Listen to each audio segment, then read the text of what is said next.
I got an email from Amazon about a month ago saying that I had the opportunity of being a part of a trial group for Amazon Ultra. The spiel promised access to all the regular Amazon Prime stuff, Amazon Video with some extras for some of the shows, making ofs, etc. Amazon Music, which, to be honest, I never used. I've got Spotify for that. And a new delivery plan.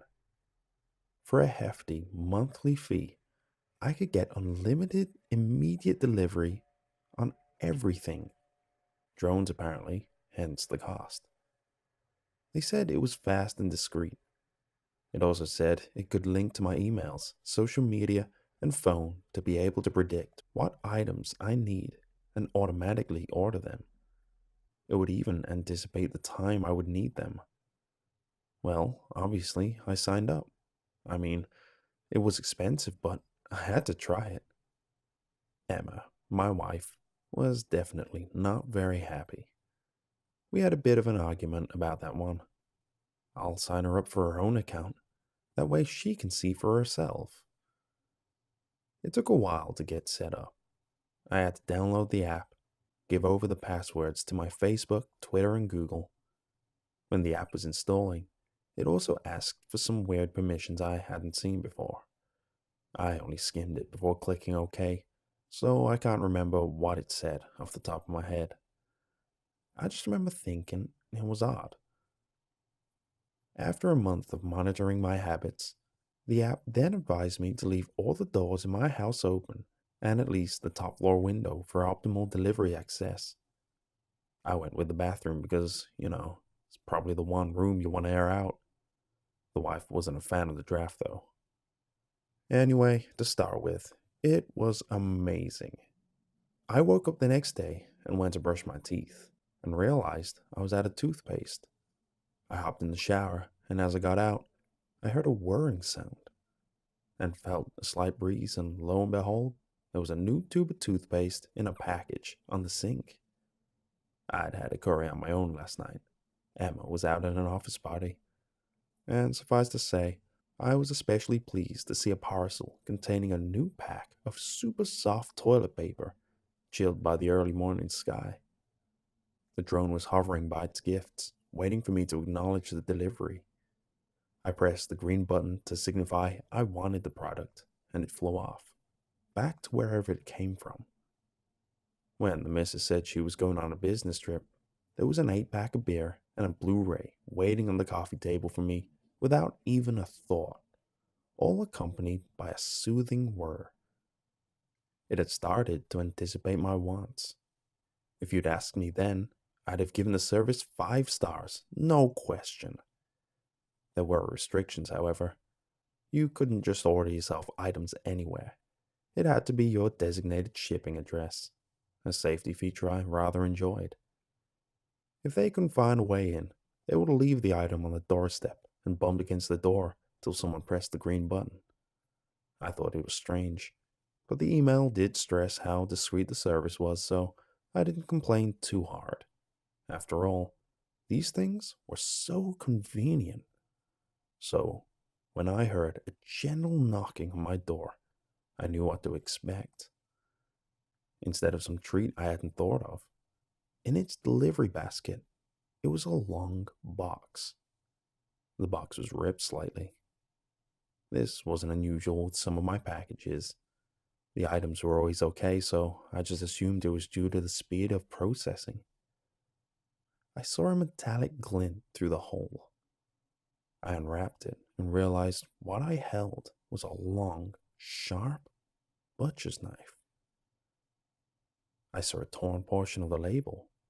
It was addressed to Emma. Now, Emma doesn't cook, perish the thought. So, needless to say, I was puzzled. She was on another work trip and said she would be unreachable for the next week, so I accepted it. A few days later, 2 more packages turned up, also addressed to Emma. I shouldn't have opened them, but my curiosity got the better of me. It was a bone saw and duct tape. I had no idea why she would want them. The tape I could understand, but a bone saw? She worked in an office, for God's sake. Slowly, more packages arrived, each one filling me with an increasing sense of dread. A pair of ladies' black leather gloves. Emma never wears gloves. Rat poison. We have no rats. And a huge jug of drain cleaner. The industrial kind. The kind that melts flesh. I checked the label. I tried calling her to check that these were legitimate deliveries, but, as promised, her phone cut straight to answer machine. So I accepted them. They were easily returned, and despite my nagging sense of unease, there had to be a reasonable explanation for it. I was just letting my imagination run riot. I awoke on the day of Emma's return with a sick feeling in my stomach. I hadn't been sleeping for the previous few nights and was exhausted. I groggily opened my eyes and saw a drone hovering at the foot of the bed. I looked in its delivery basket, and what I saw made my stomach drop. It was a plain, squared cardboard box addressed to Emma. The corner was ripped. Through the rip, I could see a black sleek barrel of a pistol. I tore the box apart and looked at the invoice. This delivery had a time attached. It had arrived an hour earlier. My heart lurched. Everything else I could dismiss as an error or a glitch. But this gave me a time. This gave me a method. Amazon was doing its job as advertised. It knew she planned to kill me and wanted to make things as easy as possible.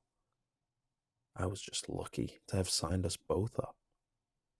As I hit the reject button on the drone, I heard the key in the door. My relief at watching the weapon fly out of the open window was swiftly replaced by rage. That whore. After all our years together, she would do this to me? She was probably sleeping with someone else as well. She's never in the house. As she walked up the stairs, I imagined her with 1,000 lovers, drinking champagne and laughing as they plotted their lives after the minor inconvenience that was my life had been removed.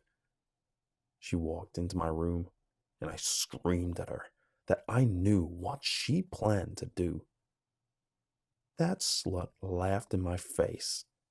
In my face. The red mist of fury descended, and through the rush of blood in my ears, I heard a faint whir. I felt the drone put the hammer in my upraised hand, and as I brought it down onto my former lover's head, I see her smile turn into a look of fear.